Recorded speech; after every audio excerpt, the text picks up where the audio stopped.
ठंड में गरीब बाप की 5 बेटियों की विदाई। पूरी पूरी पूरी, गर्मा गर्म पूरी पूरी। जैसे ही आदमी पूरी से भरा परात लिए लाइन में आगे बढ़ता है, तभी ठंड से ठिठुरता गरीब शंकर अपनी पत्तल बढ़ाकर कहता है, अरे भाई, थोड़ी सब्जी और 2 पूरी डालना। जैसे वो आदमी पूरी देने लगता है, तभी पगड़ी पहने अमीर लालचंद वहां आकर उसे रोकते हुए कहता है, अरे ओ बिरजू, कोई जरूरत नहीं है इसको और पूरी देने की। क्यों रे शंकर, शर्म लाज सब धोकर पी गया है क्या? हाँ, तू घर में 5-5 जवान बेटियों को बिठाए रखा है और यहाँ दूसरे की बेटी की बारात में फ्री फंड का भोज खा रहा है। अरे तेरी सबसे बड़ी बेटी सुधा की जोड़ी की लड़कियां ब्याह करके कब की ससुराल चली गईं और बच्चों की मां बन गईं। तू कब ब्याहेगा अपनी बेटियां? अगर उनको ब्याहना तेरे बस में नहीं था तो 5-5 बेटियों को पैदा ही क्यों किया? मेरे माथे की पगड़ी देख रहा है, बड़े भाग से यह मौका मिलता है एक बाप को बेटी के ब्याह में पगड़ी पहनने का, समझा? लालचंद जानबूझकर पूरे समाज के बीच एक और तो अपनी अमीरी का बखान, तो वहीं दूसरी तरफ शंकर की गरीबी की हंसी उड़ा रहा था, जिससे शंकर सबके बीच बहुत शर्मसार होता है और अपनी आंखें झुकाए वहां से घर लौट आता है, जहां एक टूटे फूटे माटी के घर में उसकी बूढ़ी पत्नी जानकी और 5 बेटी सुधा, गहना, कविता, चंदा, राधा उस ठंड में भी एक दिए और जूते के लेस बना रही थी। माँ, मेरा हाथ। तू ठीक तो है राधा? दिखा मुझे अपना हाथ। हे भगवान, तेरा तो हाथ जल गया। कहा था तुझे कि लेस का माल तू ना बना, तुझे दिए पर संभाल कर हाथ चलाना था। पहले ही अपने घर के दुख भरी परिस्थितियों को बाहर से ही देखकर शंकर अपनी आंखों से आंसू पोंछकर मुस्कुराते हुए अंदर आता है। अरे क्या कर रही हैं बाबा की 5 बेटियां? अरे बाबा, आप आ गए। हे भगवान, आप तो ठंड से कांप रही हैं। मैं आपके लिए आग जला देती हूँ। कितनी बार कहा है आपको कि एक स्वेटर अपने लिए खरीद लीजिए, बाहर कितनी ठंड गिर रही है और आपका बुढ़ापे का भी शरीर है। तभी दुखमन से शंकर ने कहा, चिंता मत कर मेरी लाडो, तुम 5 को ब्याहने से पहले नहीं मरूंगा। जब तक तुम 5 की विदाई नहीं हो जाती, मेरे प्राणों को भी कहां मुक्ति मिलेगी। एक बार तुम 5 की विदाई कर दूं, फिर चाहे मेरी मिट्टी उठ जाए। ये सुनकर गरीब शंकर की 5 बेटियों की आंखों आंसुओं से भर जाती हैं। भगवान के लिए फिर कभी अपने मुंह से ऐसी बात मत निकालना बाबूजी। आपके सिवा माँ और हम 5 का इस दुनिया में है ही कौन? तभी जानकी खाना परोसती है और शंकर अपने हाथों से अपनी 5 बेटियों को खिलाता है। शंकर के पास धन दौलत नहीं थी, मगर वो दिलदार आदमी था। शंकर को हमेशा अपनी 5 बेटियों की शादी और उनकी विदाई की ही चिंता लगी रहती, क्योंकि कोई भी उसे रिश्ता नहीं जोड़ना चाहता था और कई दफा रिश्ते वाले देखने भी आते तो उसका गरीब घर द्वार देखकर चौखट से ही लौट जाते। ऐसे ही दिन बीतते हैं और शंकर का दूर का रिश्तेदार उसे एक रिश्ता बताता है। जानकी, कल सुधा चंदा को लड़के वाले देखने आ रहे हैं, उन्हें तैयार कर देना। मेरे एक मित्र हैं, उन्होंने ही ये रिश्ता बताया है। ईश्वर करे कि बात बन जाए तो इन दोनों के हाथ जल्दी पीले कर दूंगा। धीरे धीरे करके ही तो अपनी बेटियों का भार उतार पाऊंगा। अगले दिन रमा देवी शंकर की बेटियों को देखने आती है। आइए आइए बहन जी, आपका ही इंतजार था, यहाँ बैठिए। अरे जानकी बिटिया, उसको ले आना। सुधा और चंदा एक बड़ी ही पुरानी सी बनारसी साड़ी में सादगी के साथ आती है और चाय नाश्ता परोसती है। तभी रमा देवी कहती है, देखो भाई साहब, बेटियां तो मुझे आपकी दोनों ही पसंद है, मगर दहेज भी लगेगा। मेरा एक बेटा बैंक में भले ही चपरासी है मगर सरकारी है, और दूसरा बेटा सरकारी नौकरी की तैयारी कर रहा है। दोनों का ज्यादा नहीं तो 10 लाख दे दीजिए। दहेज की बड़ी रकम सुनकर गरीब शंकर चिंता में आ जाता है। माफ कीजिएगा बहन जी, मैं इतना तो नहीं दे पाऊंगा। एक बेटी होती तो जोड़ जाड़ कर कहीं से भी पैसे भी दे देता, मगर मेरी 2 बेटियों के बाद 3 बेटी और हैं ब्याहने को। मगर ये इस गरीब पिता की जुबान है, मुझसे जितना बन पड़ेगा मैं दूंगा। मैं दोनों के लिए 5 लाख तक दहेज दे दूंगा, और फिर बारात का खर्चा भी तो देखना है।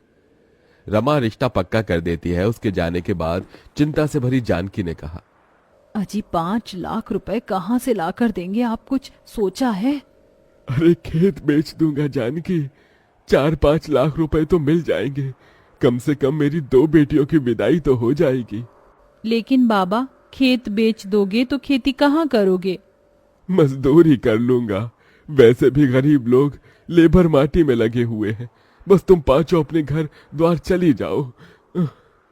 बेटी की विदाई के लिए मजबूर होकर शंकर अपना खेत बेच देता है, जिसके बदले उसे केवल 2 लाख ही मिलते हैं। पैसे कम पड़ने पर वो अपना घर भी गिरवी रखकर दहेज और बारात का सारा इंतजाम करता है। रमा बारात लेके आती तो है। सभी बाराती ठंड के गर्म कोट, जैकेट, स्वेटर पहने आते हैं, तो वहीं गरीब शंकर धोती और पतले पुराने से कुर्ते, जो कि जगह जगह से फटा होता है, उसमें ठिठुरता हुआ हाथ जोड़े बारातियों का स्वागत करता है। मगर एकदम से रमा की शर्त पलट जाती है। अरे रमा जी, आपने मुझे वचन दिया था, आप ऐसे कैसे बात से मुकर रही हैं? देखो भाई, 10 लाख रुपए से दहेज का 1 पैसा कम नहीं लगेगा। अगर तुम दे सकते हो तो कहो, नहीं तो बारात वापस लेकर जाते हैं। शंकर डबडबाई आंखों से मंडप में दुल्हन बनी बैठी अपनी बेटी को देखकर अपनी पगड़ी उतारकर रमा के पैरों में रख देता है। मैंने अपनी इज्जत आपके पैरों में रख दी है, दया कीजिए। अगर ये शादी नहीं हुई तो लोग मुझे और मेरी बेटियों को जीने नहीं देंगे। रमा पगड़ी को पैर मारकर चली जाती है, तो वहीं समाज भी शंकर पर थू थू करने लगता है। तो वहीं कुछ दिन बाद कर्जदार भी उसका घर तक छीन लेते हैं और अब शंकर अपनी पत्नी और 5 बेटियों के साथ ठंड में सड़कों पर भटकने लगता है और सब एक कचरेदान के पास आकर पाइपलाइन में रहने लगते हैं। अगले दिन शंकर ठंड में भी काम ढूंढने निकल पड़ता है। बाबूजी, आप कहाँ जा रहे हैं? काम ढूंढने जा रहा हूँ। मगर बाबा, बाहर इतनी ठंड गिर रही है। अगर ठंड देखूंगा तो जीवन भर भी इस गरीबी में तुम 5 की विदाई नहीं कर सकूंगा। पिताजी, अब हम 5 भी आपके साथ मेहनत करेंगे। जब इस भयंकर ठंड में बूढ़े होकर आप काम करेंगे तो हम जवान होकर क्यों नहीं? थोड़ी दूर जाने के बाद शंकर को सड़क बनाने में काम मिलता है, जहां मजदूरों की जरूरत होती है। अब शंकर और उसकी बेटी कड़कड़ाती ठंड में मेहनत करने लगती है। तभी एक दिन ठंड से सड़क पर बहुत कुहासा छाया होता है, जिससे एक महंगी गाड़ी आगे आकर खंबे से टकरा जाती है। 5 बहनें आकर गाड़ी में से एक औरत को निकालती हैं। दीदी, इन माजी के सर से तो खून बह रहा है, इन्हें पट्टी बांधनी होगी। चंदा, चल इन्हें घर ले चलते हैं।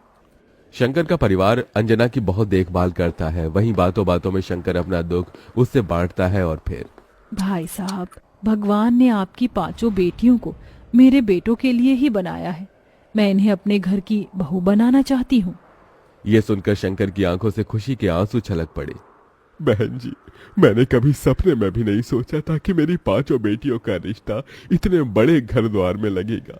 बहुत ही ऊंचा भाग्य है तुम्हारा मेरी बच्चियों, जो अंजना जी ने तुम 5 को पसंद किया है। मगर मुझ गरीब के पास देने को दहेज नहीं बहन जी। मेरी 5 बेटियां ही मेरे जीवन भर की पूंजी है। भाई साहब, आप बस अपनी बेटियों को एक जोड़े में विदा कर दीजिए, मुझे और कुछ नहीं चाहिए।